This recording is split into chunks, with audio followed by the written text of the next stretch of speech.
Bienvenue dans ce nouveau Deep Dive. Aujourd'hui, on se penche sur une figure vraiment fascinante, Saint Expédie. Le patron des causes urgentes. Exactement.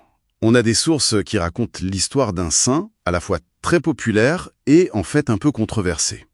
La mission, c'est de comprendre qui il est, d'où vient cette réputation de rapidité et pourquoi son culte est si vivant aujourd'hui. Et ce qui est captivant, c'est que ce saint de l'urgence, il est le miroir parfait de notre époque.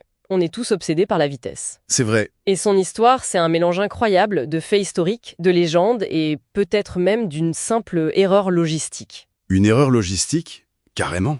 C'est fou. Mais commençons peut-être par la version la plus connue. L'héroïque. Oui, celle du centurion romain. On est au IVe siècle en Arménie. D'accord. Expédite est un officier romain et il est sur le point de se convertir au christianisme. C'est le moment clé. Et là, le diable a parlé. Sous quelle forme?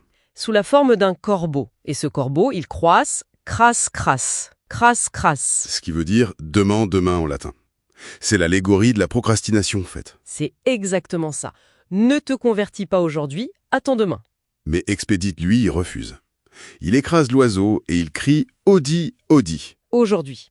Il choisit l'action immédiate. C'est le moment fondateur de son mythe. Mais cette opposition entre aujourd'hui et demain, c'est presque un peu trop parfait, non? On dirait une fable écrite pour la morale. C'en est une, très certainement. Mais c'est justement là que réside sa force. Ce n'est pas juste une conversion, c'est une véritable déclaration de guerre à l'hésitation. Le message est hyper simple, hyper percutant. Le salut ou n'importe quelle décision importante, ça ne se remet pas. C'est ce qui le rend si universel. Et donc à côté de cette version très héroïque, il y a l'autre histoire, celle du colis, beaucoup plus prosaïque. Ah oui, la fameuse légende. Des religieuses reçoivent une caisse de reliques de Rome, anonyme. Et dessus, il y a juste une inscription. Voilà, spedito. Ce qui veut juste dire expédier en italien. Et elles auraient pris Expéditus pour le nom du saint. C'est incroyable. Elles se mettent à le prier et visiblement les prières sont exaucées très vite. Du coup, sa réputation était lancée. Une origine bien moins glorieuse quand même. Oui, bon, c'est sûrement une légende urbaine, mais elle est très révélatrice. Et il faut nuancer un peu parce que le nom Expéditus, lui, existait vraiment à l'époque romaine. Ah oui. Ça désignait un soldat d'infanterie légère. Le soldat dégagé de toute entrave, prêt au combat, rapide. Du coup, le quiproquo du colis a parfaitement collé à cette image préexistante d'efficacité. D'accord, donc les deux histoires se nourrissent l'une l'autre. Mais ce qui est dingue, c'est la vivacité de son culte aujourd'hui. Si on part par exemple à l'île de la Réunion... Ah, là-bas, c'est un véritable phénomène.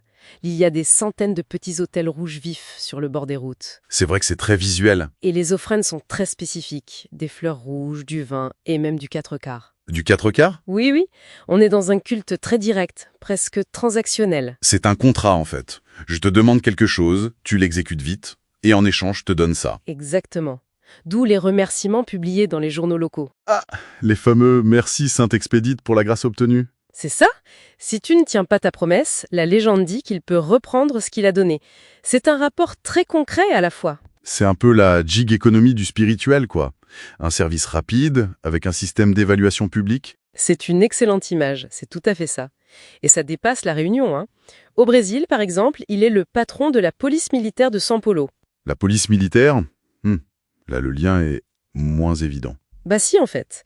Le besoin d'une intervention rapide, efficace, décisive face au danger. C'est toujours cette même idée. D'accord, vu comme ça.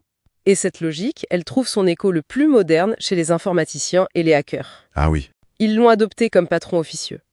Pour eux, un bug, une deadline, une cyberattaque... Ça se résout Audi, et surtout pas crasse. Exactement. C'est logique. Au final, qu'il soit un vrai martyr ou le fruit d'une erreur d'étiquetage, Saint Expédite incarne une idée qui nous parle à tous.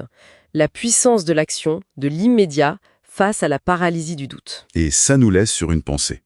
Au-delà de la croyance, ce culte de l'immédiateté, avec ses contrats, ses règles, ça interroge notre propre rapport à la procrastination. Quelle promesse il faudrait se faire à soi-même pour enfin agir, aujourd'hui, plutôt que demain?